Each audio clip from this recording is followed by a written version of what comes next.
साथ से गया, उसने मेरे को सब कुछ बोला कि हमें पुलिस वालों ने मारा है और अंकित गुर्जर को पुलिस वालों ने बहुत मारा है। और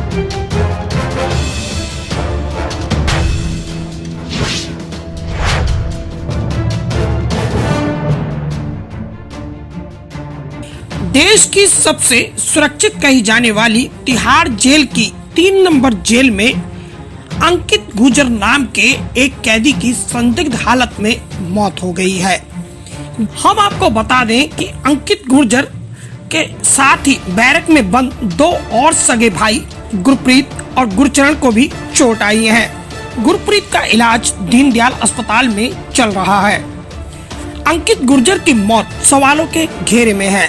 हाई सिक्योरिटी और चप्पे चप्पे पर सीसीटीवी कैमरे मौजूद होने के बावजूद हालात संदिग्ध क्यों हैं? तस्वीर साफ क्यों नहीं है? जब इतनी सुरक्षा और सीसीटीवी है तो तस्वीर आईने की तरह साफ होनी चाहिए थी। घटना से नाराज गुस्साए परिजनों ने जेल नंबर 3 के बाहर धरना दिया। उनका आरोप है कि तिहाड़ जेल में भी कैदियों से अवैध उगाही की जाती है और इसी उगाही का खामियाजा अंकित गुर्जर को भुगतना पड़ा है। बाइट मैम, ये पूरा मामला क्या है? भैया को मतलब ये नरेंद्र जो मेरा है, ये भाई से पैसे मांग रहे थे, तो भाई ने इनको 50,000 रुपये दे दिए थे। तो भाई ने हमें जिक्र भी किया था ऐसे बात है, और ये मतलब बदसलूकी करते हैं हमारे साथ। तो रात वो दुर्घटना हुई पिटाई वाली, हमारे पास फ़ोन आ गया था। एक लड़का भैया थे, वो जेल से बाहर निकले थे, उन्होंने बताया कि रात भैया के साथ बहुत ज़्यादा मार पिटाई हुई है, उनकी बहुत गंभीर वो है। तो मैंने तुरंत फ़ोन करा, मैंने दिल्ली पुलिस को कंट्रोल रूम में फ़ोन मिलाया, मैंने उनको बताया ऐसे बात है, आप जाए, तुरंत जाए और देखिए क्या बात है क्या है। उन्होंने मेरा कोई रिस्पॉन्स नहीं दिया और बोले कि हम गेट के बाहर है। उसके बाद फ़ोन पे फ़ोन किए मैंने, कुछ भी रिस्पॉन्स नहीं मिला। अगर वो रात के टाइम ही चले जाते तो क्या पता मेरा भाई जिंदा होता। उन लोगों की लापरवाही की वजह से। किस हथियार से मारा गया? उनको मोटे मोटे डंडों से मारा गया है। और मेरे भैया को प्रॉब्लम थी, माइग्रेन का दर्द होता था उनके सिर में, तो उसकी वजह से पता उन्होंने हत्या कर दी मेरे भैया की। उन्होंने पैसे लिए। तो अभी आपकी क्या डिमांड है सर? हमको हमारे भैया को न्याय चाहिए। और दूसरी बात, हम अपना जो क्या पोस्टमार्टम एम्स में करवाना चाहते हैं, हम वहाँ पे नहीं कराएंगे। क्या उसको हाँ, उसमें नहीं कराएंगे, हम वहाँ पे कराएंगे। और सारी रिपोर्ट हमें चाहिए। आप पीड़िता के कौन लगते हैं? मैं गुरप्रीत और गुरजीत का भाई हूँ जी। मेरे भाई अंकित गुर्जर के साथ थे और उनके साथ उन तीनों को उठा के वो ले गए थे, अंकित गुर्जर, गुरप्रीत और गुरजीत को, एलएस बॉबी बादल। तो उन्होंने मेरे भाई को भी बहुत मारा था। रात को मेरे को पता चल गया कि एक मेरा भाई मर चुका है। फिर सुबह उसको एम्बुलेंस में मैंने यहाँ देखा, तो मैं दीनदयाल उसके साथ से गया। उसने मेरे को सब कुछ बोला कि हमें पुलिस वालों ने मारा है और अंकित गुर्जर को पुलिस वालों ने बहुत मारा है। और 60-70 पुलिस वालों ने लट्ठों से, डंडों से, बेसबॉल के, लोहे से, सबसे मारा है। क्या कोई झगड़ा हुआ था अंदर? झगड़ा नहीं हुआ था, खाली अंकित गुर्जर भाई का जो उनसे पुलिस वालों से कुछ लेने देना था पैसे के मामले में, उससे उनकी पहले से ही अनबन चल रही थी। और मेरे भाई उनके साथ सेल में रहते थे, तो वो 5 बंदे थे टोटल मिला के सेल में, जिसमें से वो 3 को उठा के ले गए थे। मेरे भाई से भी बहुत पैसा वैसा मांगते थे, परेशान करते थे। तो मैंने कई बार पैसा भी भरा है और दिया भी है पुलिस वालों को। आते थे, वहाँ बेच दो, यहाँ बेच दो, पैसा वहाँ रखवा दो, यहाँ रखवा दो, खुद कभी सामने नहीं हुए और परेशान करते रहते थे। और मेरे भाइयों ने जो बताया, उन सब का नाम भी बताया मुझे, और क्या कहते हैं, जिन जिन ने मारा पुलिस वालों ने, तो उन्होंने ये बोला है कि अब उनके ऊपर मुकदमा वो डाल देंगे अंकित गुर्जर का, जबकि वो साथ में रहते थे और साथ में खाना पीना करते थे। बहुत अच्छी गुडविल भी थी। और पुलिस प्रशासन उनको दबाव दे रही है कि तुम अपना ये उसका जो मर्डर है अपने ऊपर ले लो और हम तुम्हें बाद में छुड़वा देंगे। ये ऐसा पुलिस का कहना है? हाँ जी, प्रशासन कह रही है, अंदर की जेल प्रशासन। हाँ जी। आपका नाम? मेरा नाम इकबाल है। हमारे अंकित भाई जो हैं, अंकित गुर्जर, उनको रात को मारा गया।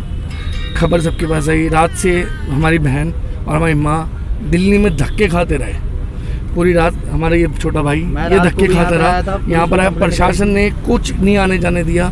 उन्होंने कहा कि अलाउड नहीं है सिविलियंस का। जब सुबह यहाँ पर आया तो पता लगा अंकित गुर्जर की डेथ हो गई। डेथ होने के बाद पता लगा यहाँ पर कि हमें पोस्टमार्टम कराना है। हम यहाँ पर पोस्टमार्टम कराना चाहते हैं, हमें मेडिकल भी एम्स में कराना है, क्योंकि इनकी सबकी 60 गांठ होती है। एम्स के लिए आपने बोला था, उस पर कुछ आपको अभी तक बोला गया? कोई भी जवाब नहीं दिया, कोई रिस्पॉन्स नहीं आया। खाली दिल्ली पुलिस हमारा साथ दे रही है, सेम जो भी दे रही है। प्रशासन से कोई भी जवाब नहीं आया हमारे पास। बिल्कुल सुबह 10 बजे से धरने पे बैठे हुए हैं यहाँ पे। SHO साहब सब हमसे मिलके भी चले गए। उन्होंने बोला भी है कार्रवाई करेंगे, मगर अभी तक ना हमें बॉडी दी गई है, ना हमारी मांगे जो हैं कि एम्स में करा दिया जाए सिटी स्कैन, बॉडी स्कैन और बाय फोटोग्राफी पूरा पोस्टमार्टम कराया जाए, मगर अभी तक हमारी कोई सुनवाई नहीं करी गई है, ताकि हम यहाँ बैठे बैठे थक जाएं और उसके बाद ही अपनी मनमर्जी कर लें।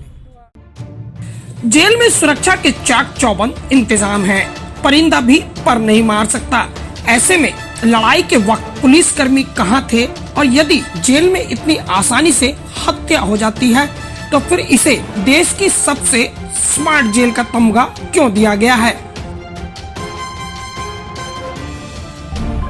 क्या आप चाहते हैं सरकार से?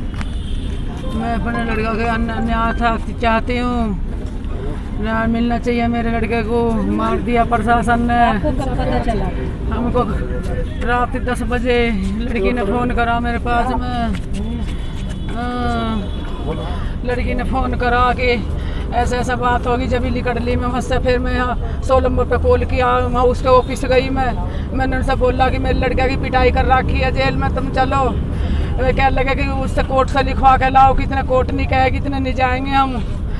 हाँ, मैं तो 11 बजे की निकली हूँ कल की। तिहाड़ जेल में हुई अंकित गुर्जर की मौत जेल प्रशासन और सुरक्षा पर सवालिया निशान खड़े करती है। जब राजधानी दिल्ली की ही जेल का यह आलम है तो देश के बाकी पिछड़े राज्यों में जेल में क्या क्या होता होगा, इसका अंदाजा सहज लगाया जा सकता है। फिल्मी कहानी की तरह आज अंकित की घटना हम सबके सामने सवाल खड़े करती है, और मृतक अंकित गुर्जर की बहन और उसकी मां ने मांग की है कि उनके बेटे का पोस्टमार्टम दिल्ली के दीनदयाल नहीं बल्कि एम्स हॉस्पिटल में होना चाहिए, और उन्होंने अंकित गुर्जर की मौत को लेकर जेल प्रशासन पर सवाल उठाए हैं। आखिर इस मामले की सच्चाई क्या है, ये तो जांच के बाद सामने आ जाएगी, लेकिन फिलहाल इतना कहा जा सकता है, देश की सबसे सुरक्षित कही जाने वाली तिहाड़ जेल आज अपने ही सवालों के कटघरे में है। नई दिल्ली से न्यूज़ फोल्डर के लिए किरण शर्मा की रिपोर्ट।